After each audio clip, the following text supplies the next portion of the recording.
আপনারা দেখছেন যে এটি হলো এই কাটার মেশিনের ফিল কয়েল। তো আমি এটাকে তৈরি করলাম, আপনাদেরকে দেখাচ্ছি কিভাবে তৈরি করলাম। তো এই ফিল কয়েলটি আমি অলরেডি কমপ্লিট রেডি করে ফেলেছি, দেখতেই পাচ্ছেন। আমি এখন এই ফিল কয়েলটি এখানে ভরব। তো আমাদের এই যে দেখতে পাচ্ছেন আপনারা রিংয়ের মতো যে লুপগুলো আছে সেটা কিন্তু আমাদের নিচের দিকে যাবে। তো আমি আপনাদেরকে দেখানোর চেষ্টা করব, বন্ধুরা দেখতে থাকুন। এবং এখানে দুটি হোল আছে, সেই হোল দুটি আমাদের এখানে যে স্ক্রু লাগবে তার দিক হয়ে যাবে, একদম সেম বরাবর এইভাবে যাবে। দেখুন, এর জন্য আমাদেরকে স্ক্রুপের জায়গাগুলোকে মিলিয়ে নিতে হবে। দেখাচ্ছি আপনাদেরকে আমি।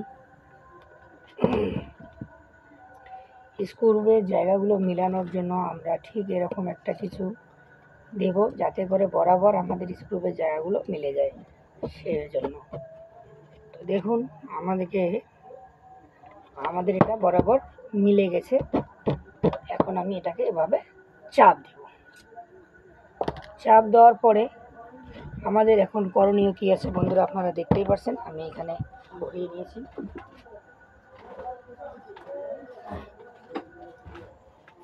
তো এই যে এখানে আমাদের কিছু স্ক্রু রয়েছে, সেই স্ক্রুগুলো দিয়ে আমাদের কাজ করতে হবে।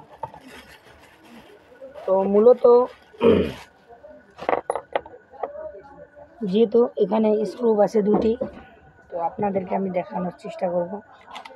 দেখতে পাচ্ছেন এই স্ক্রু একটি, আর এখানে স্ক্রু দুটি।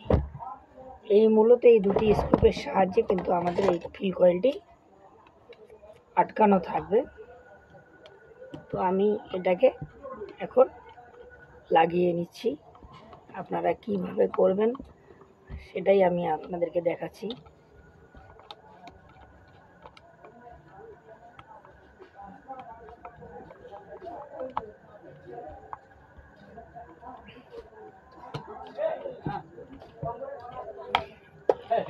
দেখতেই পাচ্ছেন ফিল কয়েলটি পুরোপুরি লেগে গেছে। এখন আমাদের এই যে ওয়্যার, এই ওয়্যারটিকে আমাদের ঠিক এভাবেই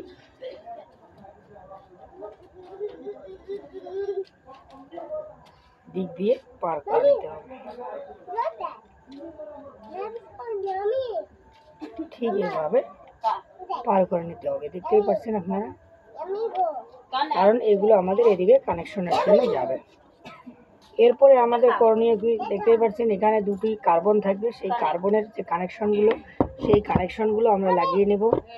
তো কানেকশনগুলো লাগিয়ে নেওয়ার জন্য এখানে আমাদের একটি ঢাকনা আছে, কভার। সেই কভারটিকে আমরা খুলে নেব। যে কার্বন আমরা কিভাবে লাগাবো, কার্বনের যে আমাদের রিংগুলো, সেগুলো ভালোভাবে বসানোর জন্য আমাদেরকে অবশ্যই এই ঢাকনাটি খুলতেই হবে।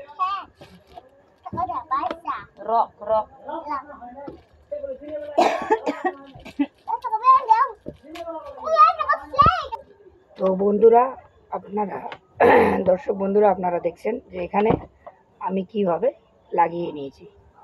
যে রিং দুটি আছে আমাদের, এই যে কার্বনের হোল্ডার, এই যে দুটা কার্বনের হোল্ডার আছে, তো এখানে সেই রিংগুলো আমি লাগিয়ে নিয়েছি।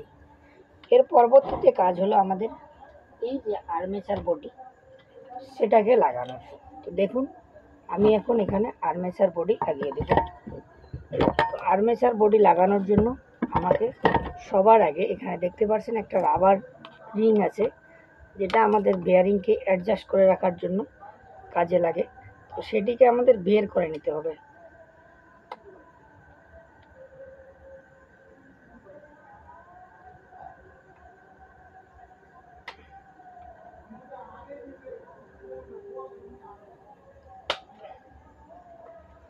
যা হোক, বের হচ্ছে না, আমরা এইভাবেই লাগানোর চেষ্টা করব। দেখুন, তবে বের করলে বেয়ারিংটা খুব শর্টকাট চলে যায়, আর বের করে নিতে না পারলে বেয়ারিংটা একটু কষ্টদায়ক হয়ে যায়। সেই কারণে আমি বের করার চেষ্টাই করছিলাম বেশিরভাগটা, তো বের হচ্ছে না। তো দেখতে পাচ্ছেন, এবার আমাদেরকে এভাবে হালকা করে হ্যামারিং করে বসিয়ে নিতে হবে। এটা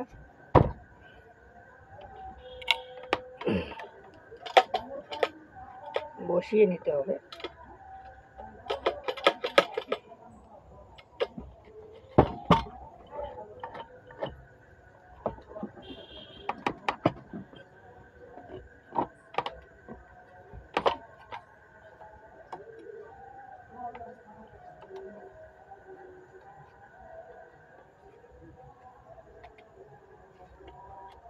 যাক, আমার এটা বসে গিয়েছে।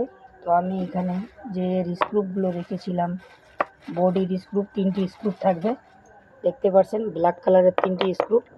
তো আমাকে এই 3টি স্ক্রুপ এখন এভাবে লাগিয়ে নিতে হবে।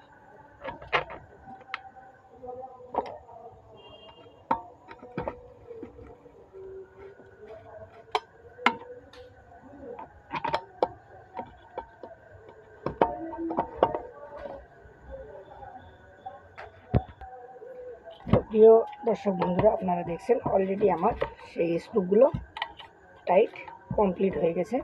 তো আমি আরেকবার করে চেক করব আমার স্ক্রুপগুলো পুরোপুরি টাইট হয়েছে কি না।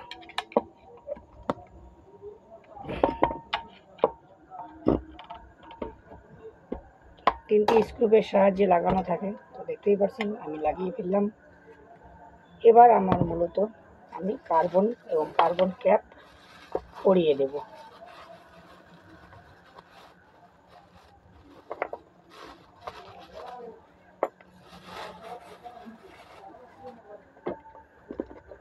তো এই হলো আমাদের কার্বন, দেখতেই পাচ্ছেন, আর এই হলো আমাদের কার্বন ক্যাপ। আমরা এগুলোকে পরিয়ে দেব।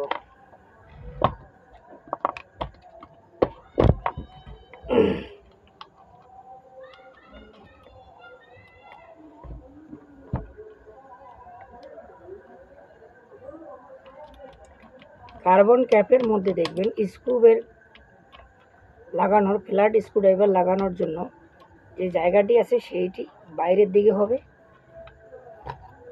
এবং অপর জায়গাটি ভেতরের দিকে হবে। তো ভুলক্রমে আপনারা হয়তো ভাববেন যে আমরা কার্বন ক্যাপের বাইরের অংশ কোনটা এবং ভেতরের অংশ কোনটা কীভাবে বুঝতে পারবো। তো আমি আবার আপনাদেরকে আরেকবার বলে দিই, দেখতেই পাচ্ছেন এখানে একটা ফ্ল্যাট স্ক্রুড্রাইভার লাগার জন্য একটা স্লট রয়েছে, ঘাট রয়েছে, সেটি বাইরের দিকে থাকবে এবং অন্য প্রান্তটি ভেতরের দিকে থাকবে। তো আমার অলরেডি কার্বন লাগানো কমপ্লিটের দিকে হয়ে গেছে। আমি কার্বনগুলো কমপ্লিট লাগিয়েছি। এখন আমাদের কাজ হলো, বন্ধুরা আমি আপাতত আপনাদেরকে ঠিক এভাবে মেশিনটিকে একটু চালিয়ে দেখাবো, কেননা এখন সুইচ কানেকশন এবং সুইচ কানেকশন করতে গেলে একটু লেট হয়ে যাবে, ভিডিওটি লম্বা হবে, সেজন্য আমি লম্বা করব না। আমি আপাতত আপনাদেরকে সিরিজ লাইনের মাধ্যমে চালিয়ে দেখাচ্ছি, তো দেখতে পাবেন আপনারা। আমি এখানে দেখানোর চেষ্টা করব। তো দেখতে পাচ্ছেন আমাদের সিরিজ লাইনে, যদিও এটা সিরিজ লাইনে চলার মেশিন না, তো আপনারা দেখতে পাচ্ছেন যে সিরিজ লাইনে সেটি কিভাবে চলছে। তো চলুন আমি সেটাকে ডাইরেক্ট লাইনে চালানোর একটু চেষ্টা করি। তো ডাইরেক্ট লাইনে চালার জন্য আমার মেশিনটিকে ভালোভাবে ধরতে হবে হাতে, না হলে এটা পড়ে যাওয়ার